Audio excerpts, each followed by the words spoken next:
কোরআনুল কারীম তেলাওয়াত করার সময় কেন আউযু বিল্লাহি মিনাশ শাইতানির রাজিম দিয়ে তেলাওয়াত শুরু করতে হবে? তার একটা কারণ হচ্ছে, সালাত শুরু করার সময় যেমন আমরা ওযু করি, সিয়াম রাখার জন্য আমরা যেমন সাহারি করি, ইফতার করি, হজ পালন করার সময় আমরা যেমন ইহরাম করি, এগুলি সব আমাদের এই সমস্ত ইবাদতগুলি আমাদের শরীরের সাথেও জুড়ে আছে।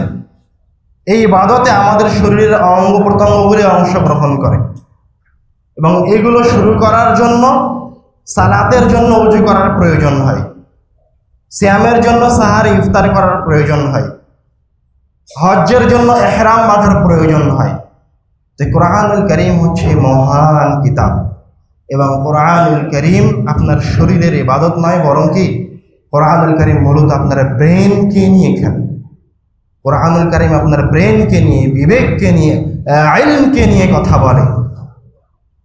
তো সব জায়গায় আপনার শরীর অংশগ্রহণ করেছে সকল ইবাদতে।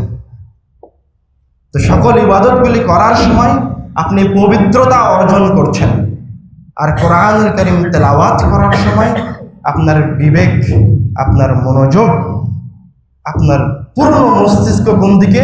কোরআনুল কারীমের আয়াতের দিকে। তো আপনি যদি আপনার মস্তিষ্কে কোরআনুল কারীমের আয়াতের দিকে ধরে রাখতে চান, তাহলে আপনাকে কি করতে হবে? আউযু বিল্লাহি মিনাশ শাইতানির রাজিম বলতে হবে।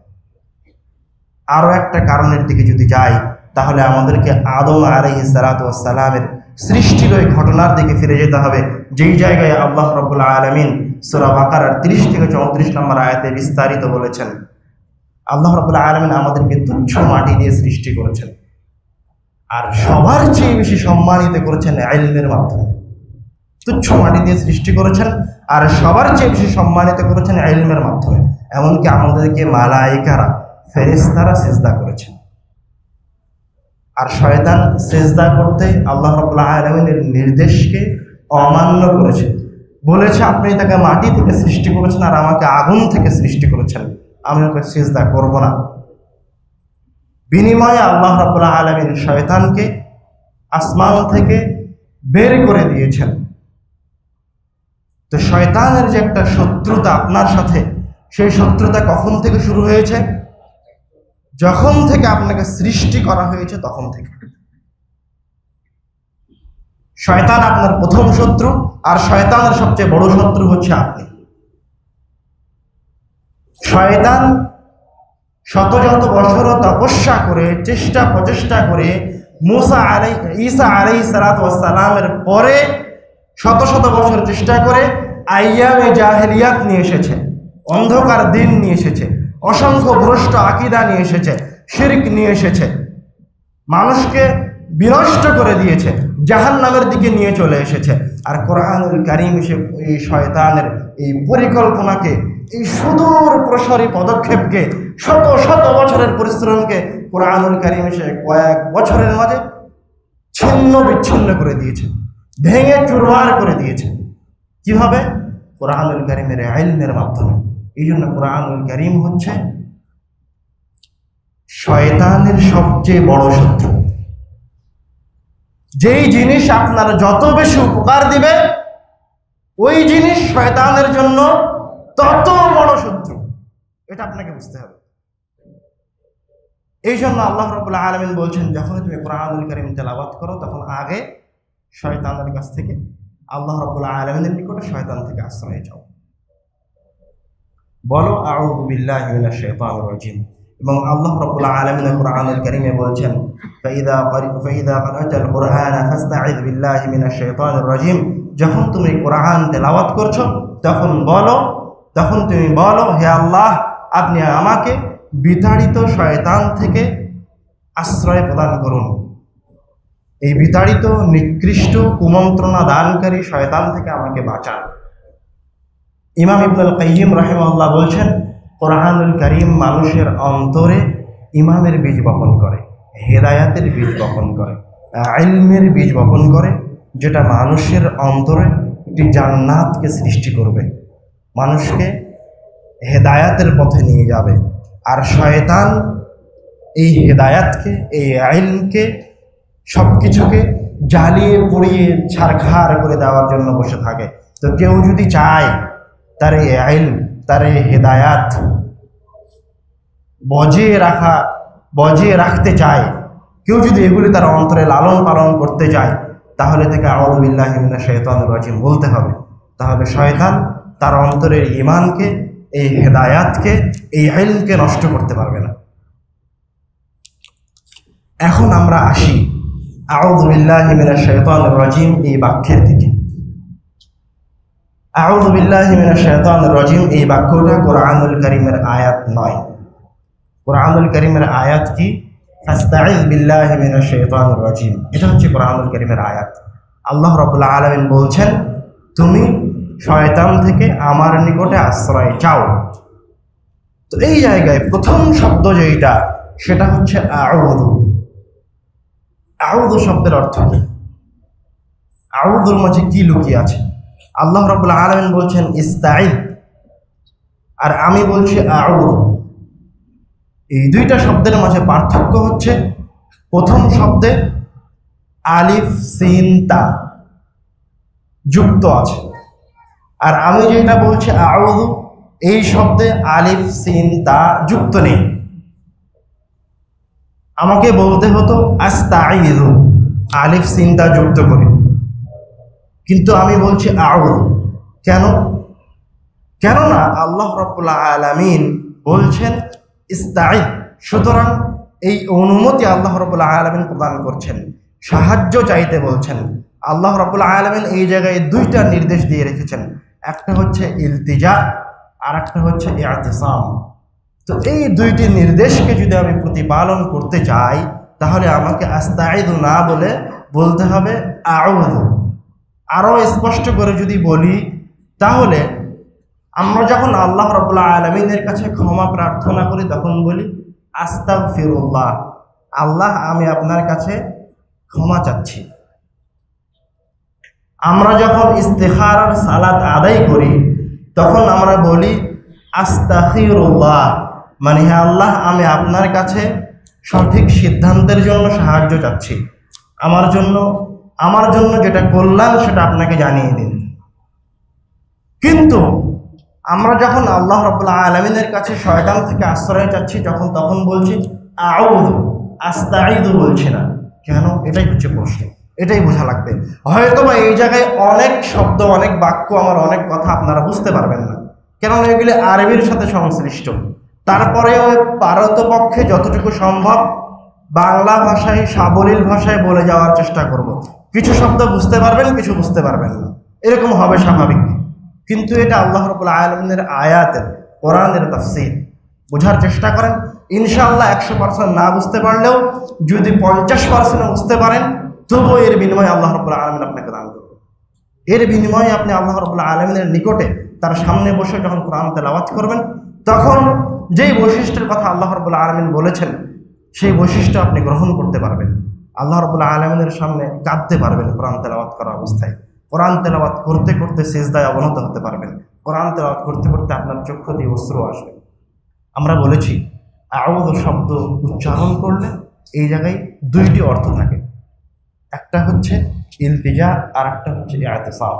আল্লাহ রাব্বুল আলামিন বলছেন ওয়া'তাসিমু বিহাবলিল্লাহি জামিআ, তোমরা আল্লাহর রজ্জুকে শক্ত করে ধরো। এখন কি আপনি মাঝে মাঝে এসে আল্লাহর রজ্জুকে শক্ত করে ধরবেন, না আপনি আল্লাহর রজ্জুকে শক্ত করে ধরে থেকে যাবেন? না মাঝে মাঝে ধরবেন? ধরে থেকে যাবেন। আর যদি ছেড়ে দেন তাহলে কি হবে?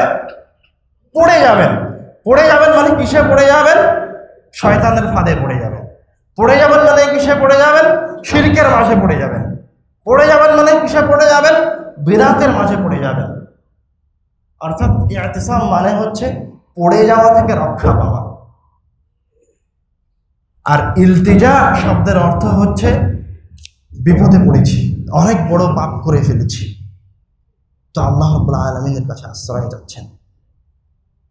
যখন আপনি ভুল করে ফেলেছেন, তখন বলছেন আস্তাগফিরুল্লাহ, আল্লাহ তুমি আমাকে মাফ করে দাও। বুঝতে পারেননি? তো আল্লাহ রাব্বুল আলামিন বলছেন, তোমার শয়তান থেকে আশ্রয় চাওয়ার দরকার হোক আর না হোক,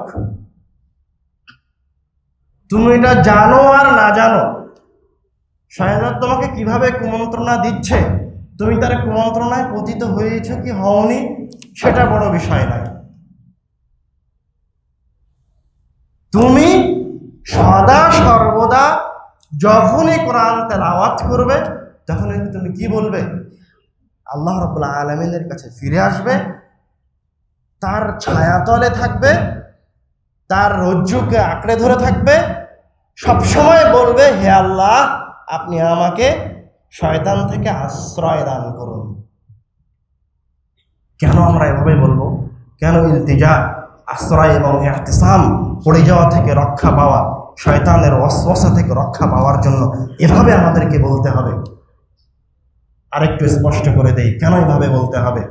যদি একটা কুকুর শৃগাল চলে আসে তো আপনি তাকে লাঠি দিয়ে পিটিয়ে বের করে দিতে পারবেন? পারবেন না? পারবেন না? পারবেন, তাই না? যদি কোনো শয়তান লোক আসে তো ওকে ধাক্কা দিয়ে বের করে দেওয়া যাবে। যদি কেউ আপনাকে গালি দেয় তো আপনি তার প্রতি উত্তর দিতে পারবেন। কিন্তু আল্লাহ রাব্বুল আলামিন শয়তানকে এমন ক্ষমতা দিয়ে রেখেছেন যে আপনি তাকে হাত দিয়ে, বস্তুগত কোনো জিনিস দিয়ে প্রতিহত করতে পারবেন না। শয়তানকে প্রতিহত করার জন্য আল্লাহ রাব্বুল আলামিনের কাছে ফিরে যেতে হবে। উনি যেভাবে প্রতিহত করতে বলেছেন সেভাবে প্রতিহত করতে হবে।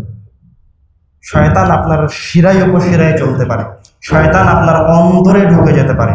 আল্লাহ রাব্বুল আলামিন বলছে, আমি শয়তানকে ওই ক্ষমতা দিয়ে রেখেছি যে শয়তান তোমার অন্তরে, তোমার বিবেকে বসবাস করতে পারে, কল্পনার বাইরে। এত বড় শত্রু আপনার অন্তরে বসবাস করবে, এত বড় শত্রু আপনার শিরায় উপশিরায় চলাফেরা করবে। শয়তান আপনি জন্ম হওয়ার আগে থেকে আপনাকে নিয়ে পরিকল্পনা করে রেখেছে কিভাবে আপনাকে পথভ্রষ্ট করবে।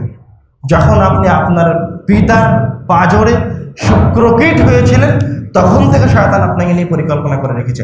এই জন্য রাসূল সাল্লাল্লাহু আলাইহি ওয়াসাল্লাম আমাদেরকে দোয়া শিখিয়ে দিয়েছেন, আমাদের পিতা মাতার জন্য দোয়া শিখিয়ে দিয়েছেন। কি দোয়া?